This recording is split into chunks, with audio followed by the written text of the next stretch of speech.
Hi, అందరికీ జై భీమ్. ప్రపంచంలోనే జ్ఞానం కోసం జరిగేటువంటి ఒక దీక్షను మనం ఎప్పుడు చూసుండకపోవచ్చు.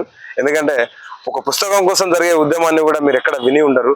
తెలంగాణ రాష్ట్రంలో ఏర్పడినటువంటి స్వెరోస్ ఇంటర్నేషనల్ అనేటువంటి సంస్థ ద్వారా జ్ఞానమైనటువంటి ఆయుధంతో, పుస్తకమే ఆయుధంగా, జ్ఞాన సమాపార్జనటువంటి ధ్యేయంగా, జ్ఞాన సమాజ నిర్మాణమే లక్ష్యంగా ప్రయాణం చేస్తున్నటువంటి స్వెరోస్ సైనికులకు ఈరోజు ఈ మాసం పవిత్ర మాసంగా భావిస్తూ దీన్ని జ్ఞానదీక్ష చేస్తూ మహనీయుల జయంతులు వర్ధంతులు ఉన్నటువంటి ఈ మాసాన్ని మహనీయుల ఆలోచన విధానం వర్ధిల్లాలనేటువంటి ఉద్దేశంతో, మహనీయుల ఆలోచన విధానం కొనసాగింపుగా ఈరోజు స్వెరోస్ ఇంటర్నేషనల్ వారి అనే ఒక స్వచ్ఛంద సంస్థ, ఒక ఉద్యమం ద్వారా ఒక భీమ్ దీక్ష అనేటువంటి ఒక జ్ఞాన దీక్ష జరుగుతుంది. భీమ్ దీక్ష అనంటే ఏం లేదు, పుస్తక పఠనం ద్వారా, ఉదయం లేచి పుస్తక పఠనం ద్వారా జ్ఞాన సముపార్జన చేసి తద్వారా వ్యాయామం చేసి నేర్చుకున్న జ్ఞానాన్ని నలుగురికి పంచడం, ఆరోగ్యానికి అందరికీ 100 సంవత్సరాలు బతకాలన్నటువంటి ఉద్దేశంతో చేసేటువంటి ఒక ఉద్యమం, ఫిట్ ఇండియా అనే ఉద్యమాన్ని మొదలుపెట్టి అహర్నిశలు కష్టపడుతున్న మా స్వెరోస్ ఇంటర్నేషనల్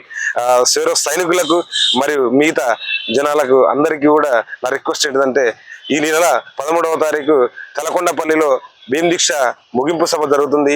అక్కడ మనం అనేక రకాలైనటువంటి ప్రతి ఒక్క వ్యక్తి అనేక రకాలైనటువంటి భయాందోళనలతోటి జీవితాన్ని కొనసాగిస్తాడు. ఆ భయాన్ని నిర్మూలించాలంటే ఆ భయదహనం అనేటువంటి ఒక కార్యక్రమం ఉంటుంది. ఆ కార్యక్రమంలో మీరు తప్పకుండా పాల్గొని మీ లోపల ఉన్న భయాన్ని, ఒక ఇన్ఫీరియారిటీని, ఒక రకమైనటువంటి ఆత్మ న్యూనత భావాన్ని తొలగించుకొని రేపటి నుంచి స్వచ్ఛందంగా మనం నిర్మోహమాటంగా బతకడంలో ఉన్నటువంటి ఒక స్వేచ్ఛను మీరు చూపించడం కోసం తప్పకుండా మీరు అందరు కదిలి రావాలని చెప్పేసి వేడుకుంటూ అందరికీ నమస్కారం.